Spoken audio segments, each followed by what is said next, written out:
US President Donald Trump says his patience with Iran has run out. His comments came shortly after Iran's supreme leader, Ayatollah Ali Khamenei, rejected his demands for an unconditional surrender. Trump refused to say whether Washington plans to join Israel's escalating attacks on Iran. Two very simple words, very simple, unconditional surrender. That means I've had it. Okay, I've had it, I give up, no more. Then we go blow up all the all the nuclear stuff that's all over the place there. No, they had bad intentions. For 40 years they've been saying death to America, death to Israel, death to anybody else that they didn't like. They were bullies. They were schoolyard bullies. And now they're not bullies anymore, but we'll see what happens. Well, Iran's mission to the UN has responded to Trump's call for Tehran to unconditionally surrender.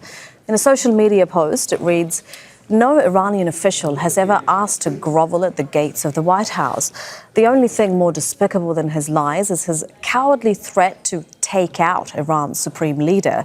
Iran does not negotiate under duress, shall not accept peace under duress, and certainly not with a has-been warmonger clinging to relevance.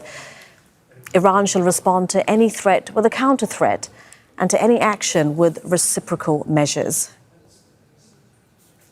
Let's bring back Richard Dalton, former British ambassador to Iran. Thank you very much for staying with us, Mr. Dalton. So, as we said, you were the British ambassador in Iran for 4 years. Are you surprised by this statement from their mission in response to the kinds of threats Israel and the US are making? Certainly not. That is what you'd expect from any undefeated country, and that is what you would expect from Iran with its very long history and since the revolution with its very strong sense of mission towards the Iranian people. These threats to its identity, to its continued existence, this damage to civilian facilities, not just military or potentially nuclear ones, has clearly enraged people in Tehran and not just supporters of the system of government in Iran. And the unpredictability of the United States is now a serious worry for the region and the rest of the world. You were telling us earlier about the 3 options you said that the Trump administration could take now, which is assess Iran, how many more concessions, if Iran will make more concessions in order to stop these Israeli attacks, whether the US will indeed get involved with Israel's attacks on Iran's nuclear facilities. What do you think the Trump administration's current calculus is with so much at stake?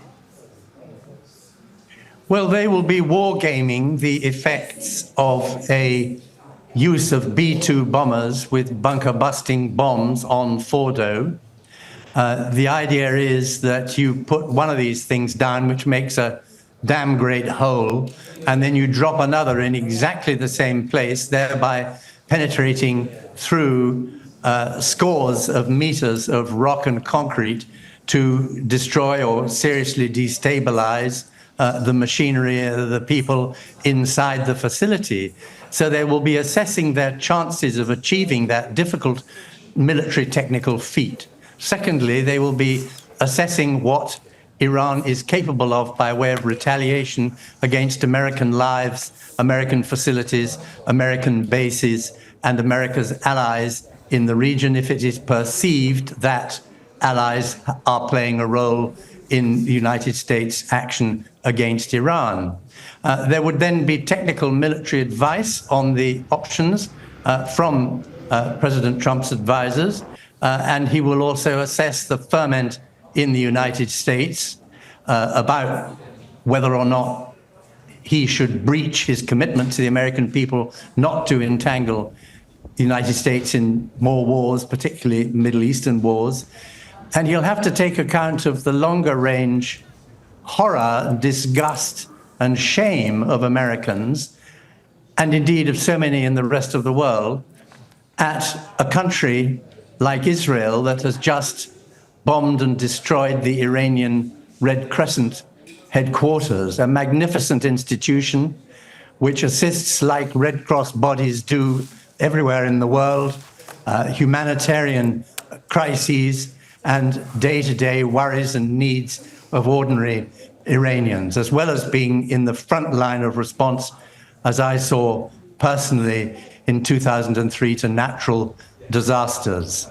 So does the United States want to go down as aiding and abetting this kind of vengeance, this kind of revenge by Israel, who after all provoked this illegal war of aggression without adequate justification for taking preemptive military action? Mr. Dalton, it has been great to get your expertise on this. We really appreciate it. That is former British Ambassador to Iran, Richard Dalton, live in North Yorkshire. Make sure to subscribe to our channel to get the latest news from Al Jazeera.